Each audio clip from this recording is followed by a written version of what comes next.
अरे राहुल वाड्रा गांधी, क्या सरकार पर सवाल उठाने वाले अब माफी मांगेंगे, पूछता है भारत। मैं आपको कहना चाहता हूँ 2 शब्दों में, चल हट। हाँ, ये गद्दार है, चिंता ना करें, मैं बेबी पेंगुइन को पकड़ूंगा, मैं उसे गले से घसीट के मुंबई के शहरों में खींच के लात मारते मारते गले से पकड़ के मुंबई के रास्ते में घसीट के लात मारते मारते जेल ले जाऊंगा बेबी पेंगुइन को। सुशांत की हत्या हुई, उसे दवाओं के ओवरडोज से मारा गया, उसे गला दबाकर मारा गया था। 80% हमारी आबादी हिंदू है, क्या हिंदू चुप रहेंगे?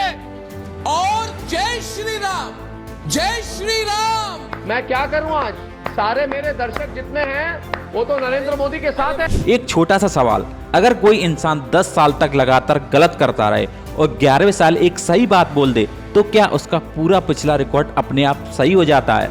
भारत में जवाब अक्सर हाँ होता है और पिछले कुछ दिनों से सोशल मीडिया पर ठीक यही देखने को मिल रहा है। कुछ क्लिप्स वायरल हो रही हैं, वही पुराने टीवी एंकर, वही चेहरे आज सरकार से सीधे सवाल पूछते दिख रहे हैं। लोग शेयर कर रहे हैं, तारीफ कर रहे हैं और लिख रहे हैं, फाइनली जर्नलिज्म इज बैक।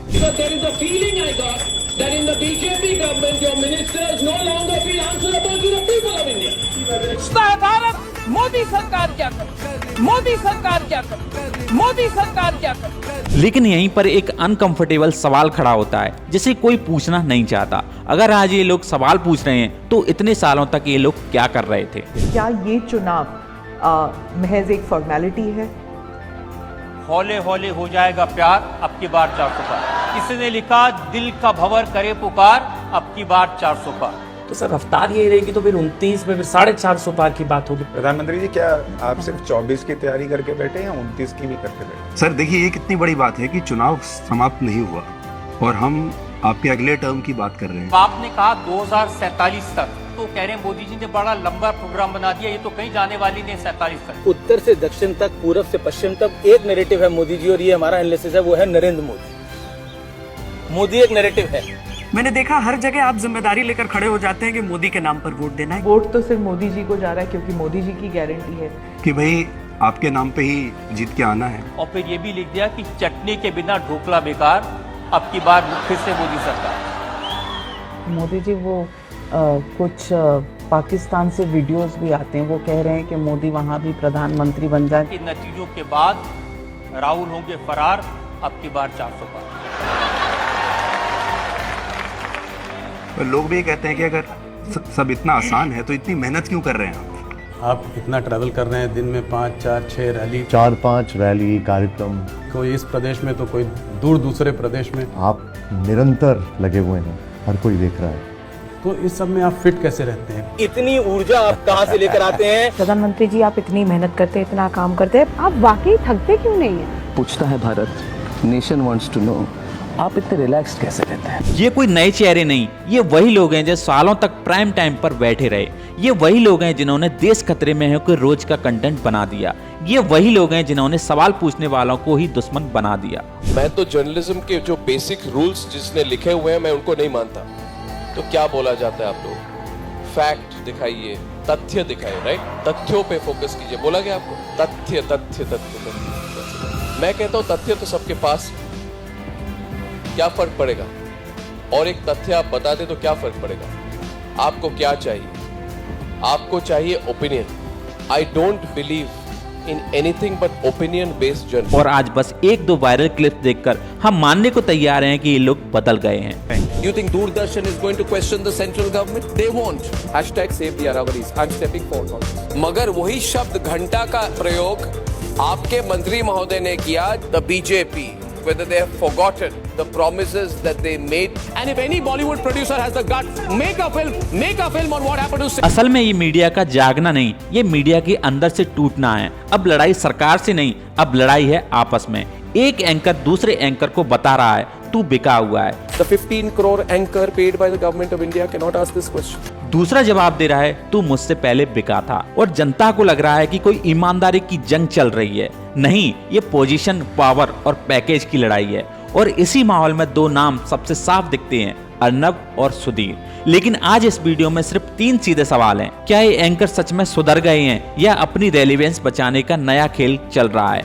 और अगर आज ये सही बोल रहे हैं तो इतने सालों तक गलत किसके लिए बोल रहे थे? अब कहानी को सीधा और साफ समझते हैं। इस पूरे टकराव की शुरुआत होती है 15 करोड़ वाली लाइन से। अर्नब टीवी पर बैठकर कहती हैं जो एंकर सरकार से पैसे लेते हैं वो सरकार से सवाल नहीं पूछते और फिर वो एक नंबर बोलते हैं 15 crore. Do you think Doordarshan will do a program like this? Do you think Doordarshan is going to question the central government? Do you think the anchors on Doordarshan who are paid, I don't know, 15 crore rupees nowadays, I'm told, 15 crore rupee anchors paid by the government are going to ask this question tonight? They won't.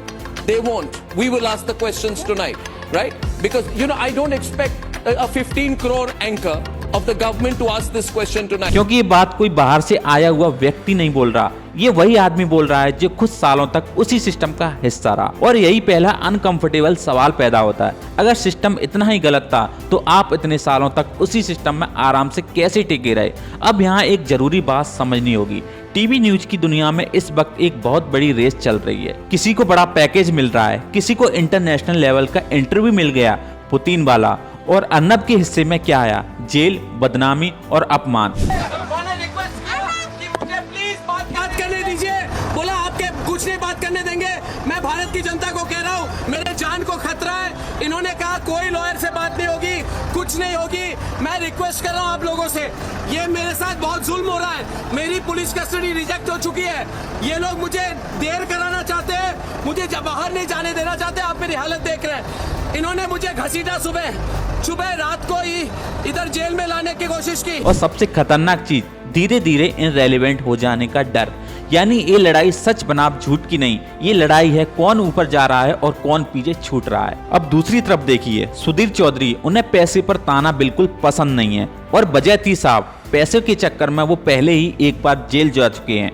Sudhir कहते हैं आजकल media में old even चल रहा है, आज इधर कल उधर। और इसमें एक बहुत कड़वी सच्चाई छुपी है। कुछ लोग मौके के हिसाब से अपना स्टैंड बदल रहे हैं और कुछ लोग चाहे कितनी भी ट्रोलिंग हो जाए, चाहे जेल क्यों ना जाना पड़े, एक ही लाइन पर टिके रहते हैं। काम पहले भी पैसों का था, आज भी पैसों का ही है। अब सवाल यह है अर्नब बदले क्यों? जवाब बहुत सीधा है। जिस व्यक्ति के इशारे पर शो की टॉपिक और स्क्रिप्ट तय होते, हिरेन जोशी, वो अब सिस्टम में नहीं है। ऊपर से कंट्रोल हटते ही नीचे की भाषा बदलने लगी और जैसे ही अर्नब ने थोड़ा सा अलग बोलना शुरू किया, सोशल मीडिया ने उन्हें हीरो बना दिया। व्यूअरशिप बढ़ी, टीआरपी ऊपर गई। अब सवाल यह है, क्या ये बदलाव टिकेगा या सिर्फ तब तक जब तक अगली डील नहीं मिल जाती? क्योंकि इस देश में सबसे भरोसेमंद चीज है लोग बहुत जल्दी भूल जाते हैं और पूरी मीडिया इंडस्ट्री इसे भूलने की आदत पर चलती है। अगर आप सिर्फ रिपब्लिक इंग्लिश की क्लिप देखें तो सच में लगेगा कि अर्नब बदल गए हैं। सरकार से सवाल हो रहे हैं, टोन सख्त है, बहस तेज है। लेकिन जैसे ही आप कैमरा थोड़ा घुमाते हैं और उसी ब्रांड का हिंदी चैनल रिपब्लिक भारत देखते हैं तो वहां कुछ भी बदला हुआ नहीं दिखता। वही भाषा, वही हेडलाइन, वही डर और वही जहर। यानी एक ही ब्रांड के अंदर दो अलग अलग चेहरे चल रहे हैं। एक तरफ उन दर्शकों के लिए कंटेंट है जो नया अर्नब देखना चाहते हैं, दूसरी तरफ उन दर्शकों के लिए वही पुराना शोर। ये सुधार नहीं, ये बस अपना रिस्क कवर करने की तरीका है। यही कहानी रूबिका लियाकत के साथ भी दिखती है। मैं निष्पक्ष नहीं। कुछ दिन पहले एक वीडियो वायरल होती है जिसमें वो बीजेपी नेता से कुछ कड़े सवाल पूछते नजर आती हैं। अगर राहुल गांधी इतने खतरनाक तरीके से कुछ कर रहे हैं, ऊपर कमेंट्स करने पहले 5 बार सोचिएगा। अच्छा, क्या कर लेंगे आप? भाषा जो है अपने पास रखिए। एक्सक्यूज मी मिस्टर शर्मा, क्या कर लेंगे आप? क्या देश को क्या कर रही है? देश के लोग पॉपकॉर्न खा रहे हैं। आप यहाँ पर बैठकर राहुल गांधी ये कर रहे हैं, राहुल गांधी वो कर रहे हैं, तो आप क्या कर रहे हैं? आप पॉपकॉर्न खा रहे हैं?